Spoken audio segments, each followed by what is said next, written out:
Hi, welcome to this Corbettmaths video on meters. In this video we're going to look at how to answer questions involving gas meters, electricity meters and even mileage on cars.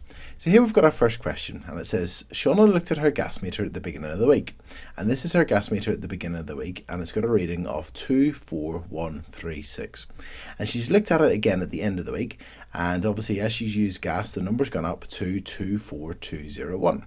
And the question says how many units of gas did she use?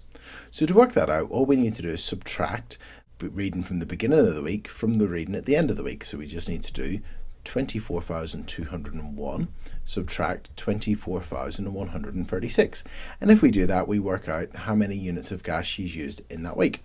So 1 take away 6, well, we're going to need to borrow, there's a 0, so we're going to borrow from the 2, call it a 1 and a 10, and borrow again, so that's a 9 and a 1. So 11 take away 6 is 5, 9 take away 3 is 6, 1 take away 1 is 0, 4 take away 4 is 0, and 2 take away 2 is 0. So Shauna used 65 units of gas over the course of the week. Okay, our next question. So our next question says, Joe checked his electricity meter in January and in June. So here we've got the reading in January, 77895, and in June it's gone up to 78316. And it says each unit of electricity costs 23 pence. And the question asks, how much does Joe have to pay for the electricity used? So in this question, what we need to do is work out, first of all, how many units of electricity Joe used by subtracting the two readings to work out the difference between them. And then we need to multiply by 23 pence to work out how much money he needs to pay in total. And this is a calculator question. So we're going to take our 78,316, our reading in June. And from that, we're going to subtract the reading in January, which is 77,895. And it's a calculator question, so we can just type that into our calculator and get our answer. And our answer is 421. And that means that Joe used 421 units of electricity between January and June. So to work out then how the total cost, we just need to multiply that 421 by the cost of each of those units, which is 23 pence. So we'll do 421 multiplied by 23 pence. And when we do that, we get 9,683 pence. And obviously that's in pence, so let's convert it into pounds. We can just divide it by 100, so that's going to be 96 pounds and 83 pence. And that's it. So how much did Joe have to pay for the electricity used? 96 pounds and 83 pence. And to do that, we worked out the difference between the two readings to work out how much electricity he used. And then we multiplied the number of units used by the cost of 23 pence to get our total. And our last question. Our last question says, Jasmine hires a car for 3 days. And the car costs £95 per day and 65 pence per mile. When she received the car, the mileage on the car was 18,364 miles. And when she returned the car, obviously she's driven it, so the mileage has gone up, and it's gone up to 18,712 miles. How much does it cost Jasmine to hire the car?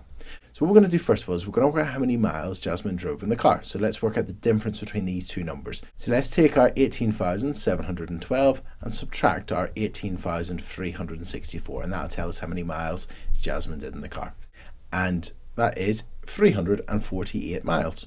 Now we know that it costs 65 pence per mile. So what we're going to do is we're going to multiply the 348 miles by 65 pence. So we're going to do 348 miles and we're going to times it by, well, we could multiply by 65 pence, but because I know this is going to be pounds, I'm going to change the 65 pence into 0.65 pounds. And let's multiply those. And when we do that, we get that's equal to 226 pounds and 20 pence. So if we're driving 348 miles, Jasmine has to pay 226 pounds and 20 pence. Now it also says the car costs £95 per day. Now Jasmine hired the car for 3 days, so we're going to need to do £95 multiplied by 3. And when we do that, we get that's equal to £285. So what we need to do then is add our £285 and our £226 and 20 pence, and that'll tell us the total cost of hire. So we'll take our £285 and add £226 and 20 pence, and that will give us £511 and 20 pence. And that's it. So whenever you're answering questions involving meters, quite often you'll work out the difference between the two readings given to you by subtracting them, and that'll tell you perhaps how many units of gas were used or electricity were used, or even if it was mileage on a car, how many miles were driven. And then if you're told, for instance, the cost of 1 unit of gas or 1 unit of electricity, then what you'll often do is multiply the number of units used by the cost per unit, and that's it.